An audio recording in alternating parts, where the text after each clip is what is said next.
அஸ்ஸலாமு அலைக்கும். ஒரு சுவையான சௌ பொரியல் என்னோட ஸ்டைலில் எப்படி செய்யுதுன்னு பார்க்கலாமா?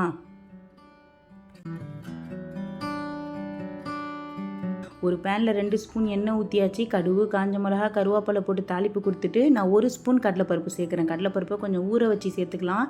அதுலேயே சௌச்சவும் சேர்த்துட்டு கொஞ்சம் உப்பு, கொஞ்சம் மஞ்சத்தூள், காரத்திற்கேற்ப மிளகாய்த்தூள் சேர்த்துட்டு நல்லா மிக்ஸ் பண்ணிவிட்டு இதில் தண்ணி எதுவுமே நம்ம சேர்க்கக்கூடாது.